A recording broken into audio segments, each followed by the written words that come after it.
I'm Isaac from Spain. I'm engineer and I used to be Catholic. Have you ever believed in God and why? Ever believed in God? Yeah.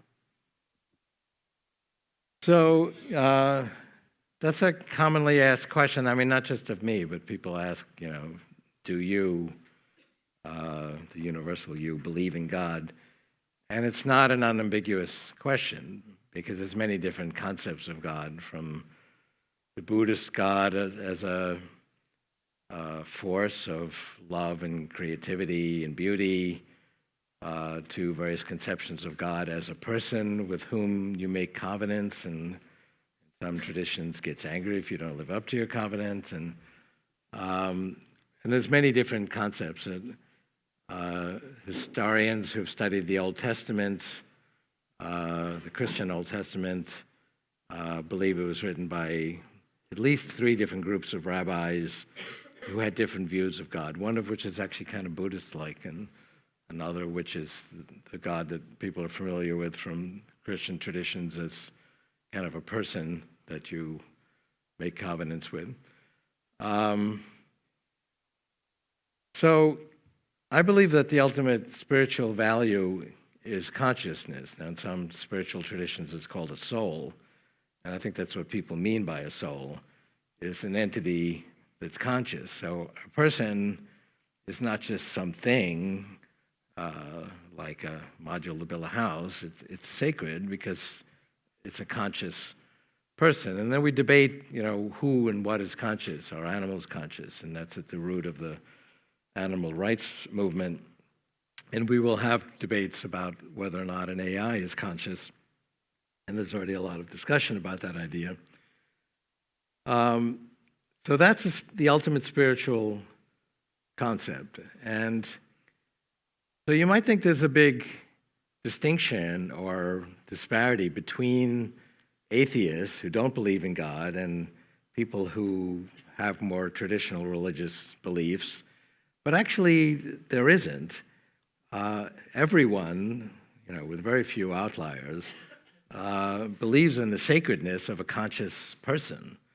And in fact, non-conscious things like a machine or a diamond are only important insofar as they affect the conscious experience of conscious beings. And, atheists would agree that a conscious person is sacred. They may not use that word exactly, but our morality is based on consciousness and the impact that different acts and actions and lack of action have on conscious experience. And so to extinguish someone's consciousness is a high crime morally, and our legal system is loosely based on our morality, so it's a high crime legally.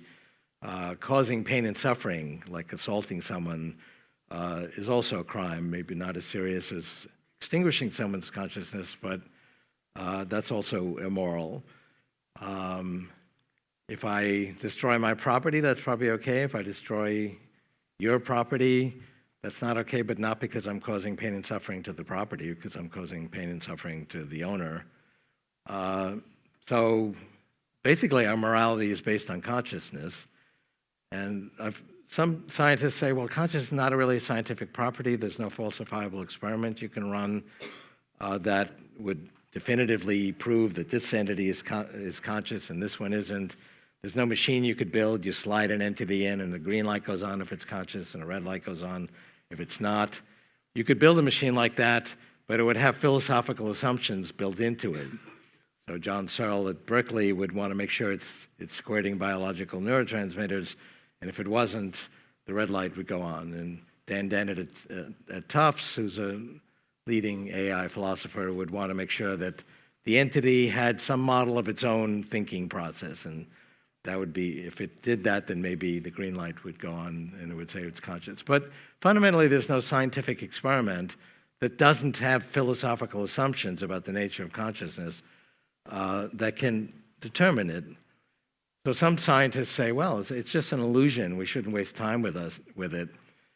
But that's not my view because, as I say, morality is based on consciousness, and even people who say that nonetheless actually believe in that morality, even though they would say that there's no such thing as consciousness. they actually do believe in consciousness and the sacredness of it. So that's one view I have. So we have consciousness. It's deeply mysterious. I mean, how is it that we can look at a human brain, and I've certainly been among those that have attempted to describe how it's like a machine and how that machine works. And yes, it's extremely complicated, but nonetheless, each neocortical module is made up of 100 neurons, and each neuron has these different parts and ion channels, and you can describe how it goes, and it follows the laws of physics. So it is a machine. There's nothing mystical about a neuron. And out of that comes a conscious entity. It's kind of a miracle. So I do believe in miracles, and I think that's a spiritual property. And the fact that consciousness came into being is a deeply mysterious spiritual kind of revelation. So that's one attitude I have towards spirituality. Another one is, how is God described in these different traditions? There's actually a common set of attributes that God has in all of these different religious traditions. God is infinitely creative and beautiful and loving, intelligent. So what happens to entities as they evolve? First through biological evolution, and I've said that technological evolution is just a continuation of biological evolution. It actually is a very smooth transition in terms of the acceleration of paradigm shift rates. Well, they become more intelligent, clearly. I mean, humans, and now humans enhanced with technology, which we already are more intelligent than worms, which are more intelligent than single-celled animals. So as we evolved, we became more intelligent. We became more capable of higher-level emotions, so we became more loving. We became more creative. We became more beautiful. And so we're actually moving exponentially to have greater levels of the very properties we ascribe to God without limit.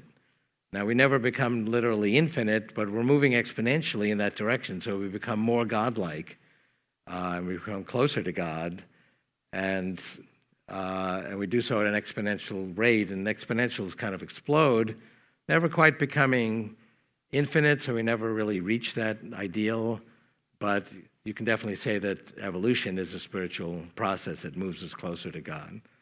So I don't know if that answers your question, but that's my view of spirituality.